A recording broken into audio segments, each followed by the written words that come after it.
Chapter 3, Lessons in Obedience. I never did well with obedience. As a kid, I fought it tooth and nail. As a soldier, I bled for resisting it. Now, I wore it like a collar, tight around my neck, digging in every time I so much as breathed wrong. The first lesson came before dawn. Cold water. As cold. Buckets of it, one after another, crashing down on me until I couldn't breathe. My body locked up, then gave out. I hit the marble floor hard, knees cracking, breath ragged, soaked and shivering like some half-drowned mutt. Soren stood over me, perfectly calm. I said, "You get up when I enter," he murmured. I coughed, spat out water, pushed up on trembling arms. I didn't look at him, wouldn't give him that. Still defiant, "You're stubborn. I like that. Makes the breaking more satisfying," he said, amused. I didn't answer, didn't waste words. I saved those for what mattered. Run, stab, kill. But my body betrayed me, shaking, not just from cold. Later, he made me kneel, not for prayer, just kneel. Hands behind my back, spine straight, head up, on stone. "If you slouch, you'll be corrected," he said. I slouched once, just once. The whip tore a line from my shoulder to my hip. Fast, precise. The pain bloomed hot, immediate. My vision swam, but I didn't make a sound. That night, I curled on the cot, every inch of me aching, back on fire. Eyes dry, but burning. Soren sat by the hearth again, needle and thread in his hand. He didn't say a word at first. Then he moved. Slowly, quietly. He knelt behind me. "Don't move, you'll reopen it," he said, voice low. I didn't move, didn't speak. I felt his fingers against my skin. A cold cloth wiped away the blood. Then the sting, needle pushing through torn flesh. Stitch by stitch. He worked carefully, efficient, gentle even. I gritted my teeth. "I could have let it fester, but I take care of what's mine," he said, still working. "You don't own me," I whispered. He paused, just for a breath. "Not yet." When he finished, he ran a hand through my damp hair. Slow, like he was soothing an animal after beating it. I hated the heat that rose in my chest. Hated that the touch felt kind. Even if it came from a monster. My fists clenched. Then came the silence. They locked me in a room with no windows, no food. Just water. Just dark. One day.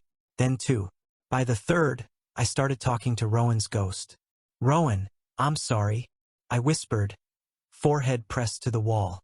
I should have killed Soren already. Should have died trying. But I hadn't. And that truth stung more than any lash. When they finally dragged me back into the light, I blinked hard against it. Skin pale. Muscles weak. Starving. Soren waited. "You survived," he said. I didn't answer. He stood, walked over, crouched in front of me. His hand came up, touched my cheek. I flinched. He smiled wider. "You still have fire. Good."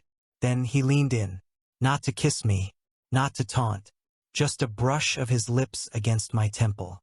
Soft, unexpected, intimate in a way that cut deeper than anything else. It undid something inside me, something I didn't even know was still holding together. "Why?" I rasped.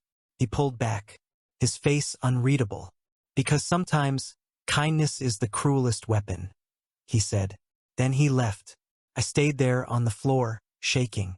Not from pain, not from cold, from something worse. I'd never feared death. But this slow unraveling, that scared the hell out of me. Chapter 4. Fire Under Skin. I waited for the rain. It was always easier in a storm. When thunder masked your footsteps and the wind screamed louder than a man ever could. The whole world sounded like war. Felt right. The dagger I'd hidden beneath the hearthstone slipped into my hand like it belonged there. Light. Familiar. Honest. One of the few things left that was. I moved through Soren's chamber like smoke. No sound. No hesitation. Just instinct. He was asleep. Draped in black silk. Skin pale in the firelight. Back exposed. Breath deep and even. Vulnerable. Beautiful if I were the kind of man who noticed that. I raised the blade, held it above his heart, the one that had ordered Rowan's death, the heart that had dragged me from freedom and called it belonging, the monster that smiled while he chained me up. Do it, now. But my hand shook, and I didn't know why. Then Soren opened his eyes, smiling. I don't remember what happened next. Not exactly, just fragments.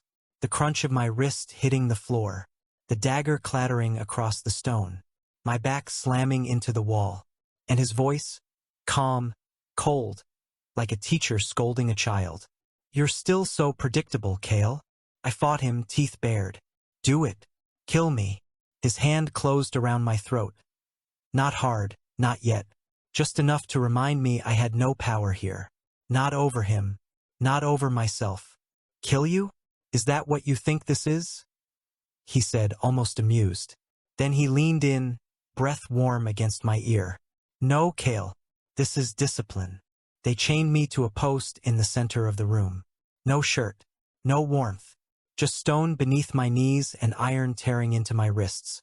One night. 2. 3. I lost count. The cold seeped in first. Then hunger. Then the hallucinations. Sleep came in fragments, gone before I could hold it. Sometimes Soren came. He didn't speak, didn't touch, just watched. Other times, he knelt beside me with water cupped in his hand. Careful, precise, maddeningly gentle. And I drank, because I had no choice. Because the body breaks before the mind. Because shame, I learned, tastes a lot like survival. On the third night, my body finally gave out. I collapsed forward, knees bruised, arms limp, wrists bleeding. Soren came again. This time, he wiped the blood from my mouth. Then he touched my face, a thumb at the corner of my eye, my temple, my hair, damp with sweat and failure. And me? I wanted to pull away, but I didn't. I let it happen. My heart pounded like a war drum. My skin sparked under his hand. It wasn't comfort. It wasn't cruelty. It was worse. Felt familiar. You think you're still free, don't you? He whispered. I couldn't answer. My throat was wrecked. My pride gutted. You still think I can't own you? He stood. I forced my voice out, raw and broken. I'll never be yours. He paused, looked down at me, then said, like a sentence already past, you already are. Later, after the chains were unlocked and I was dragged back to the cot, I stared up at the ceiling. Every inch of me ached. My back screamed. My ego bled. But the worst part, the part that clawed at me like rot, was how close my skin still felt to his hands. Like a ghost. Like heat I couldn't scrub off. Like fire under my flesh. I didn't cry, but I didn't sleep either. And somewhere deep beneath the pain, beneath the shame, a terrible truth began to crawl its way to the surface. I hadn't failed to kill him because I was weak. I'd failed because I'd hesitated. And that truth, that shook me more than death ever could. Chapter 5, The Price of Defiance. I would have preferred execution. That was my first thought when the attendant pulled back the curtain and showed me what I was meant to wear. Black trousers, a leather harness, nothing else. No shirt, no armor, no dignity, just skin, just bruises, just a display. I didn't say a word, didn't strike out. I stood there while they dressed me like a doll, jaw tight, hands clenching and unclenching at my sides. This was His Highness's command, the attendant muttered, not meeting my eyes. I didn't answer, didn't need to. The silence around me was already filled with rage. But the parade? That was worse than the punishment. I walked beside Soren's gilded carriage like an obedient hound while the city watched. The cheers rang out like mockery. Flowers filled the air. I marched half-naked down the main street of the capital, every step pounding humiliation into my bones. They weren't looking at him. Not at the prince or the carriage or the guards. They were looking at me, the rebel, the dog, the broken thing they dragged out in chains and called reformed. I kept my gaze straight ahead. Didn't look at the crowd. Didn't look at Soren. But I felt him. Even inside the carriage, I felt his eyes on me, like a hand on the back of my neck, pressing.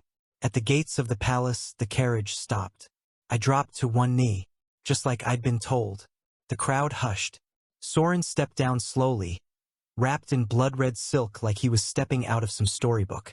He walked toward me with that lazy, confident stride, the kind that didn't need to rush, the kind that already knew it had won. I didn't raise my head. Couldn't. My composure was hanging by threads. He stopped in front of me, then said, loud enough for all of them to hear, "Look at me."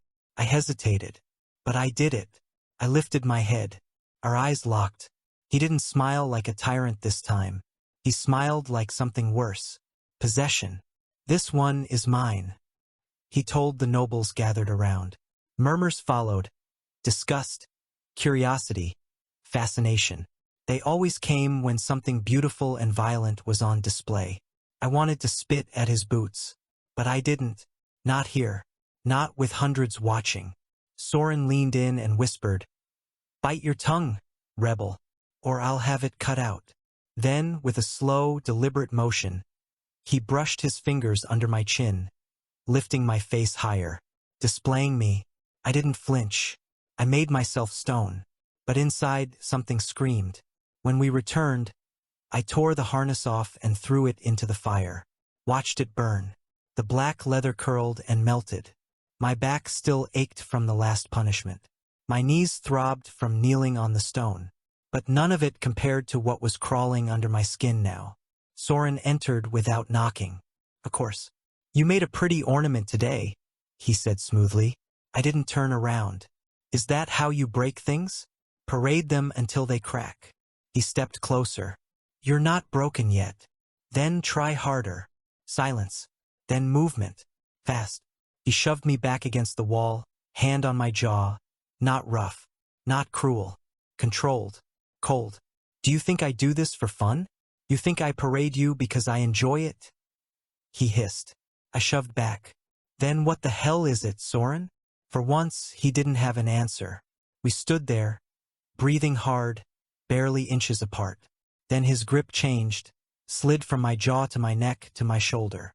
His thumb brushed over one of the bruises he'd put there, like he was checking his own signature.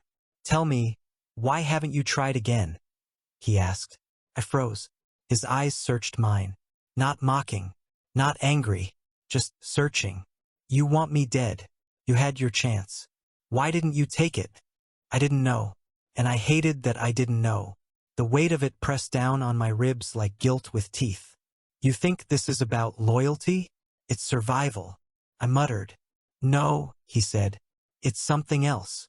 I shoved him off and walked to the far wall, needing space that didn't exist in this place. "Don't mistake obedience for affection." "I don't, but I see what's happening. You're unraveling," Soren said behind me. My hands trembled at my sides. He crossed the room in 3 steps. "Close again. Always close. You'll never be free of me, even if you leave, even if I die." He whispered. I said nothing, because deep down, in the place I kept buried under anger and pain, I knew he might be right. Chapter 6, Midnight Lullabies. I didn't know what woke me, the cold or the silence. Sweat clung to my skin. My heart thrashed like I'd been running, lungs dragging air like I'd outrun ghosts. The cot was too small. The sheets twisted around my legs like vines trying to hold me down.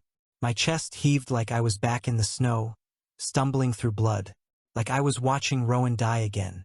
Too slow, too helpless. Don't hang him," I choked out, clawing at nothing. Then, a hand on my shoulder. I almost struck it, but the voice froze me solid. "Kale." Soren. That name cut through everything, cleaved into my pulse like a blade. I bolted upright, choking back the scream still caught in my throat. My body trembled, every inch of me shaking like I'd been dropped into winter. "Nightmare?" he asked, crouched beside the cot. No mockery this time, just softness. I didn't answer, couldn't. My breath was uneven, my throat raw. My hands clenched in the sheets like they might keep me from unraveling. Soren didn't move closer, just sat there watching the fire instead of me. "Lie down," he said after a while. I blinked at him. "I said, I heard you. I'm not a dog," I rasped. He didn't argue, just sat beside me, close but not touching. The fire cracked. The silence held. Minutes passed, maybe longer. Then, was it your brother again? My head snapped toward him. Don't. I'm not mocking you. I stood too fast. My legs buckled. Soren caught me. I shoved at him. Weak, pathetic shoves. Let go. No. I said. I heard you, he said, and pulled me closer anyway. His arms wrapped around me, not tight, not forceful, just there, holding me like someone who didn't know how to hold anything gently but was trying anyway. You dream of war, I dream of keeping you, he whispered. The words hit harder than the cold ever could. I froze, but I didn't pull away. Somewhere between exhaustion and numbness, I let it happen. Not sleep, not surrender, just gravity. I fell into him, into warmth I didn't want, into steadiness I hadn't felt in months. I hated how steady his heartbeat was. I hated that it calmed me, and I hated myself most of all for wanting to stay. When I woke, the fire was cold. So was he. Soren was already up, halfway into his uniform. I sat up slow, body aching like it remembered every nightmare all over again. Was it real? I asked. He didn't turn. Was what real? Last night. A pause. A ghost of a smile on his face. Then, dreams don't matter in daylight. He walked out. The door clicked shut, and I sat there, shaking. Not from cold. From longing. And I didn't know if it was mine, or something he'd planted inside me like a curse. Chapter 7. The Thorn and the Vine. It started with a book. Not a blade. Not a chain. Just a damn book left open on the windowsill like bait. The spine was cracked. Pages dog-eared. Notes in the margins. Soren's handwriting sharp and angry.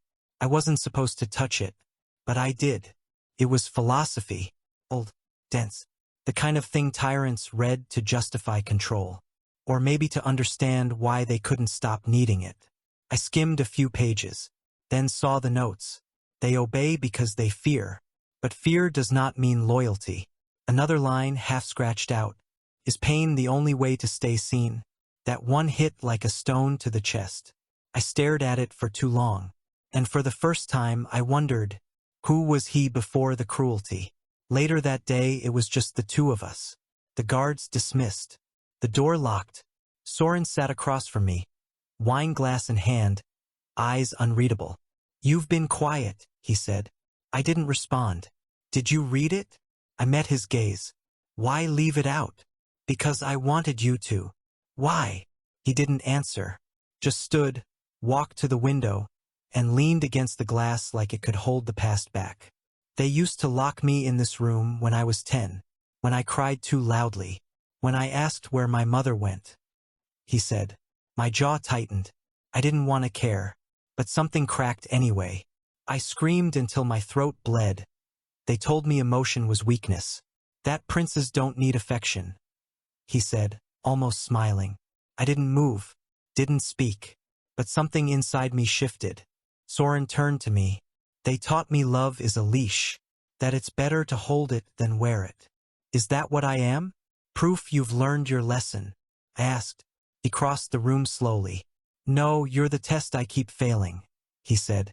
The words sank in like splinters. He sat beside me, not close, not touching, just there. Silence stretched between us, tight, fragile. I hate you, I said. I dreamed of killing you. Then why didn't you? I opened my mouth, closed it. I don't know anymore, I admitted. And that was the worst part. The kiss wasn't planned. 1 second he reached for me, fingers in my hair. The next he pulled me in, fist in collar, mouths colliding. Nothing soft, nothing sweet. It was a war. Teeth, heat, hunger. Two people who didn't know how to want anything without trying to break it. When I pulled back, I punched him, split his lip. Soren staggered, blood on his teeth, eyes wild. I wiped my mouth with the back of my hand and stared at him. You think I want to feel anything for you? I growled. He touched the blood on his lip, looked at it like he wasn't sure what it meant, then whispered, Don't make me need you. I stopped breathing. The words hit like a blade between ribs. And then he walked out, didn't look back, just closed the door behind him. I stood there, trembling. Chapter 8. Shackled Hearts. I was dreaming again. Rowan stood in the snow, blood soaking the ground around his boots. His eyes were hollow, empty. His mouth moved, but I couldn't hear him. Not until I stepped closer. Then the words cut clean through the wind. "You're becoming like him." I woke with a gasp, sweat chilling my skin like ice water. Same cot, same fire, same golden cage. Still inside the palace. Still alive. Still his. Later that day, I passed 2 guards in the corridor. They nodded. One even said my name. I ignored it, but apparently Soren didn't. I was dragged back to his chambers by 2 armed men. Silent. Mechanical. I didn't fight, but I didn't bow either. Soren stood at the hearth, back turned. His voice was quiet. "You spoke to the guards. I didn't say anything worth remembering. You let them speak to you." I clenched my jaw. Jealous of polite conversation now? He turned. There was something cold in his eyes. Not anger. Possession. "Lock him in," he told the guards. I blinked. "What?" "Seal the chamber. No visitors. No patrols." "You're serious?" He walked toward me, slow and steady. "You think I like sharing what's mine? I'm not yours. You're here, aren't you?" I shoved him. He didn't move. Didn't even flinch. Just smiled, confident, cruel, calm. "You could have run. 12 times. Slit my throat in my sleep. But you didn't. I want you to see it when it happens. I want you to know it's coming." I snarled. "Do you? Or are you just afraid to lose the only thing that still feels real?" He asked. I didn't answer, because maybe I didn't know. Days passed. Locked inside the gilded cage. No guards. No visitors. Just him. Just me. Just silence. I started talking to the walls. To the fire. To Rowan. To no one. "Why didn't I kill him?" I whispered. Over and over. Palms pressed against cold stone. No one answered. Only the echo. Sometimes I caught him watching me from across the room. Quiet. Still. Like he was memorizing me breath by breath. One night I woke up shaking. Another nightmare. Another guilt-soaked vision I couldn't escape. Soren was already beside the cot. Hair unbound. Eyes tired. "Your brother again?" I didn't speak. He brushed the hair from my face.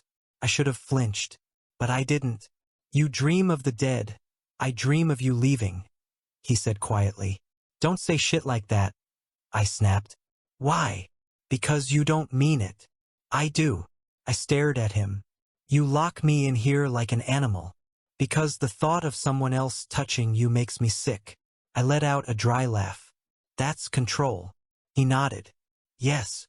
He stood. Walked to the door. "Sleep," he said. I didn't answer, but I laid back down. By the 5th day, something inside me cracked. I found myself staring at the ceremonial shackles mounted on the wall. They were supposed to be decorative, symbolic, but they were real, and I wondered what would it feel like to stop fighting, to give in, just for one night. The thought terrified me, because it wasn't him breaking me anymore. It was me. Chapter 9, Trial by Fire. I wasn't supposed to care. That was the one rule. The only one that mattered. Hate him. Serve him. Kill him. But never care. So when the blade came flashing out of the crowd, silent, clean, aimed for his throat, I should have let it happen. I didn't. My body moved before my mind caught up. Time slowed. I shoved Soren out of the way. Felt the blade tear into my shoulder. Deep. Sickening. The pain was immediate. The assassin looked shocked. Too slow. Too late. I tackled him. Steel clanged. Blood flew. Someone screamed. I didn't know if it was him or me. The guards rushed in. Too late to matter. I staggered to my feet. The dagger still lodged in my shoulder. Everything pulsed red. Then Soren was there, on his knees beside me before I could collapse. "Kale, don't touch me," I hissed. He touched me anyway, hands pressing into the wound, trying to stop the bleeding. His fingers trembled. "You stupid bastard. I should have let you die." I gasped, blood on my lips. He didn't say anything. His face, always so smug, was shattered now. Pale. Unsteady. "Why am I still protecting you?" I asked, voice raw. His whisper cracked like glass. "Because you don't know how to let me go." My knees gave out. They carried me back to his chambers. I remember the blood dripping behind us like a trail I couldn't follow back. I didn't black out fully. I saw his hands, stained in my blood. Felt the cot beneath me. Heard him barking orders at the palace healers. Then darkness. When I came to, night had fallen. The fire crackled. My shoulder was wrapped in tight white bandages. Pain radiated through me, sharp and angry, but I didn't cry. I turned my head. Soren was sitting on the floor, back against the wall, arms around his knees, eyes red. "You're crying," I said, voice hoarse. He looked up slowly. "I thought you were going to die. You've wanted that since the beginning." "Not like that." I tried to laugh. Came out a dry rasp. "I don't understand you." He stood, moved to the bed. One hand hovered near my good shoulder. Not touching, just there. "I thought if I kept you close, if I kept control, I'd be safe from what I felt." I turned my head toward him. "And what do you feel?" His eyes met mine. "No walls. No mask. You're the only real thing I have left." It wasn't a confession. It wasn't love. It was worse. It was the truth. And I had no words to fight it. So I closed my eyes. Let the silence hang between us like smoke from a battlefield. When his fingers brushed mine, light as ash, I didn't pull away. Not this time. I should have let him die. But somehow, the thought of a world without him felt colder than any blade ever could. Chapter 10. Confessions in Chains. The shackles were polished. That's what hit me first. Not rusted iron or battle-worn steel. No, these were ceremonial. Gilded. Decorative. Like a twisted gift. Like jewelry for the condemned. Soren placed them on the bed beside me without a word. I stared at them like they might bite. "I won't wear those," I said. Flat. Final. He didn't argue. Didn't issue a command. Just sat beside me and studied my face like it was something sacred. "It's not punishment, it's acknowledgement," he said quietly. My throat tightened. "Of what?" "Of who you are to me." I looked away, straight into the fire. Couldn't take that voice. Not when it sounded honest. Not when it hurt. "You keep calling me yours. But what are you to me?" I asked. He didn't answer right away. He stood, walked to the hearth, back to me like he needed the distance. "You can leave right now. I won't stop you," he said. My heart caught on the silence that followed. No threat. No trap. Just freedom offered like a dare. He didn't move. Neither did I. I stood slowly, my shoulders still aching beneath the bandages. The wound was healing, but not the one gnawing at my chest. I walked over, picked up the shackles, and placed them in his hands. They were cold when he fastened them to my wrists. Not tight, not cruel, just there, like something earned. I sat on the bed, the chains light but louder than thunder in my ears. I wasn't bound to the wall. I wasn't restrained, but I was his, and I hated how much of me wanted to be. Soren knelt in front of me, didn't speak, didn't gloat, just ran his fingers along the chain between us like it was spun gold. "I was supposed to kill you," I whispered. He stilled. "That was the mission."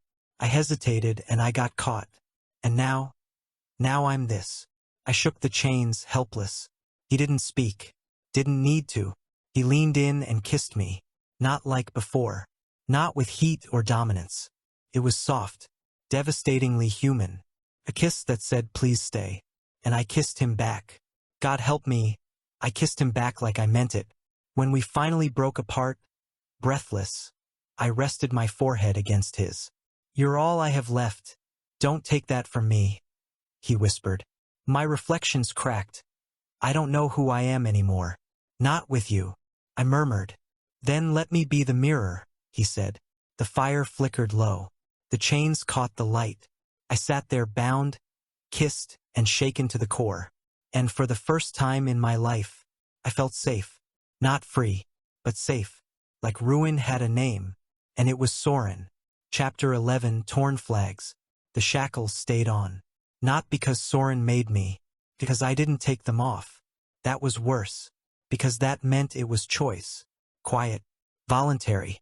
I told myself it was survival. But the soft rattle of chain at my wrist started to sound more like a lullaby than a warning. The air in the palace shifted the moment the secret slipped. People knew. Whispers followed me now. Eyes lingered longer. Steps paused when I passed. I turned a corner and heard it. Laughter. Dripping venom. The rebel whore. He probably begged for the leash. I bet he likes the blood. I kept walking. Didn't flinch. But inside something twisted tight. That evening, Soren stood near the window, dressed for court. Crimson and gold. Regal. Distant. They know, I said. He didn't turn. Yes. And they want you dead. I nodded slowly. Then kill me. He turned. Met my eyes. I won't. You might not have a choice. I always have a choice. I stepped closer. You going to fight your court for me? For a man who tried to kill you? I already did. I told my father you were mine. He said. I blinked. And he threatened war. I let out a breath. You should have let me die. No, because now I know how it ends. He moved closer. My voice came quiet. How? You'll leave, or be taken. But either way, I'll lose you, and I won't survive it. The words cut deeper than any blade. That night, they dragged me to the courtyard. Public punishment. To prove the crown still held the leash. Soren agreed to it. That betrayal hurt more than the whip ever could. The nobles watched from their balconies. The king sat on his throne, vulture-eyed. Guards lined the square. I stood shirtless under the dying sun. Wrists bound. The marble cold beneath my feet. The whip was ceremonial black leather, silver studs. Beautiful. Deadly. Soren stood behind me. Didn't speak. Didn't apologize. He just raised the whip and brought it down. Once, I clenched my teeth. Twice, I stayed still. 3 times, this one split skin. I felt the blood spill. By the 5th lash, it was running down my back in rivers. But I didn't cry out. Not for pride. Not for rebellion. For him. Because somehow, I knew this hurt Soren more than it hurt me. And that was the most twisted part of it all. After the crowd dispersed and the king left satisfied, I collapsed onto the cold stone of his chambers. I didn't speak. Couldn't. My back was on fire. Soren entered minutes later and stood in the silence. No orders. No lies. Just stillness. I pushed myself up, barely. He was crying. Not loudly. Just tears he couldn't stop. I stared at him, broken and bleeding. You didn't have to do it yourself. His voice cracked. They needed to see it. That I'd choose the crown over you. And did you? He didn't answer. That was answer enough. Later, I lay face down, stitched and sore. He sat beside me. Didn't touch me. Didn't speak. Just stayed.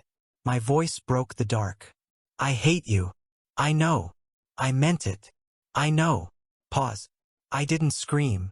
I know. I turned my face to the wall, eyes burning, and Soren whispered, soft as breath.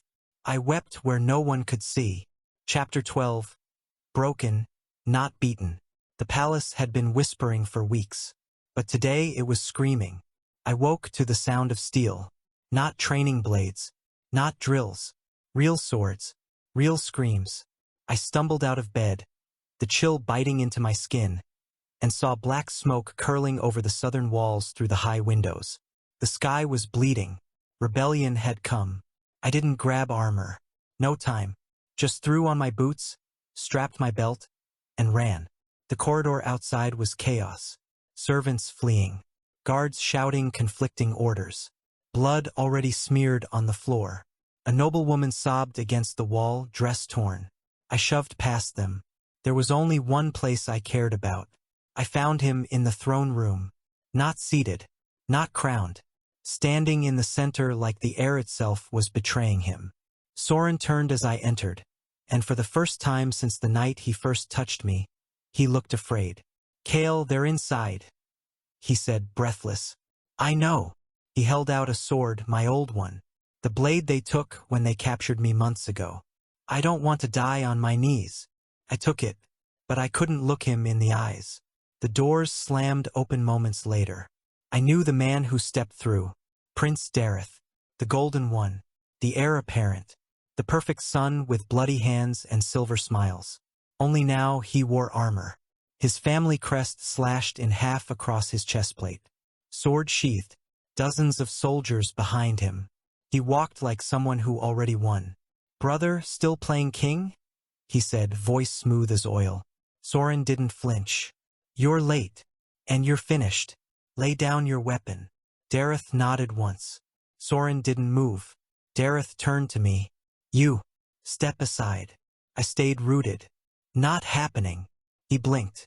"So the rebel's a lapdog now. I'm a sword, and I'm pointed at your throat," I said, lifting the blade. Dareth gave a tight smile.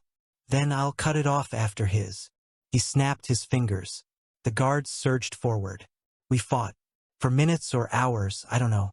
I lost count of how many I cut down, how many Soren blocked, but they kept coming, flooding in like rats from the walls. Eventually, they overwhelmed him. He slipped, tripped, fell. A boot pressed into his spine, a sword at his neck. I screamed, tried to reach him. Someone slammed the hilt of a blade into my stomach, and everything went black for a breathless second. When I opened my eyes again, Soren was on his knees, wrists bound in iron, face bloodied, chest rising and falling like a man already drowning. Dareth stepped up to him. "Do you yield?" Soren looked up, smiled cracked and bloody, and spit at his brother's feet. They beat him after that. Didn't kill him. That would have been mercy. They dragged him through the halls like an animal.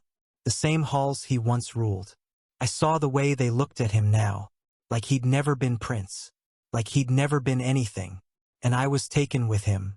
Later, in the dungeons, I knelt beside his broken form.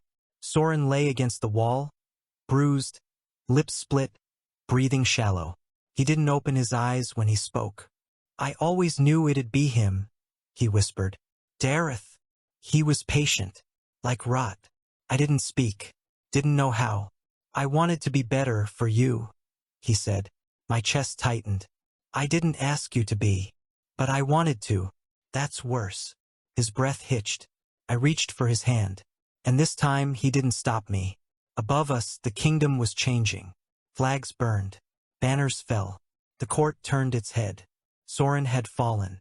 And somehow, even after everything, I felt like the one who'd been defeated. Chapter 13. The Kingdom Burns.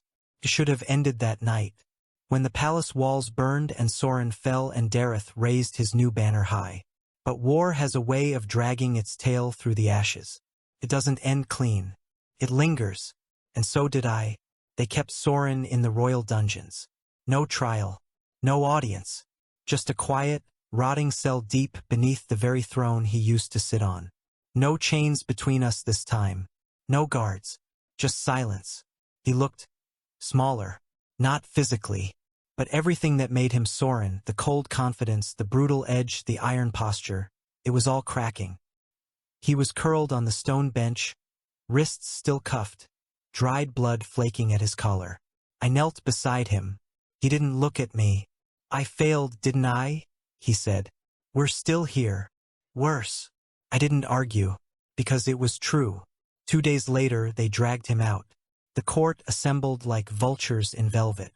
Dareth wore the crown now. Light rested on his shoulders like it belonged there. Soren stood below the dais, back straight despite the bruises, and waited to hear what they decided. I was brought in last, forced to kneel. Dareth smiled when he saw me. "Ah, the traitor's shadow. Welcome." I didn't respond. He turned back to the crowd. "My brother, once prince of this land, now stands accused of treason, cruelty, unlawful imprisonment, abuse of power. Shall I go on?" No one spoke. They didn't have to. Everyone wanted him dead. Just not one of them wanted to stain their own hands. Soren raised his chin. Let them kill me. But Dareth smiled. Oh no, that would be too clean. His eyes found mine. Which is why he will take your place. My breath caught. What? Dareth's voice was smooth. The rebel. The assassin. The bodyguard who turned into your personal pet. The court wants blood, and I think his will do nicely. Soren's voice cut through the silence. No. I stood. Try it. Guards grabbed my arms. Soren shouted, straining against his restraints. Don't do this. Just kill me. Dareth stepped down from the dais, slow and calm. He leaned close to Soren. Let him die in your place. Isn't that poetic? Then Soren broke. Not with a scream. Not with violence. With a choice. I'll trade, he said, loud enough for all to hear. Dareth's eyes narrowed. Speak carefully. My life. In exchange for his.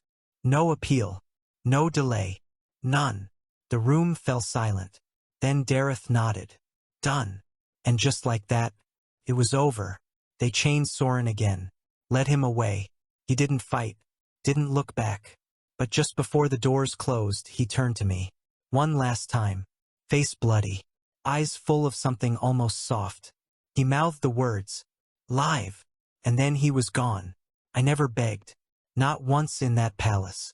But that night, I fell to my knees in the dark and tore the skin from my hands trying to claw a hole in the wall. I screamed until my throat broke. Until no one heard me but the ghosts. Chapter 14. The Prince Who Bled for Love. They didn't ask me if I wanted to watch. They just brought me. 2 guards. No words. No chains because they knew I wouldn't run. I should have. The courtyard had been dressed for spectacle. Silks hanging from the balcony rails. A fresh coat of paint on the gallows. Nobles in tailored coats pretending this wasn't a slaughter. Dareth sat on the raised throne in full regalia, like he'd earned it. I stood at the front of the crowd, arms limp at my sides. I wasn't bound, but I couldn't move. Soren was already kneeling on the platform when I arrived. Hands tied, neck bare, crownless, but he held his head high, like he wanted them to remember. Not the cruelty, not the shame, just him.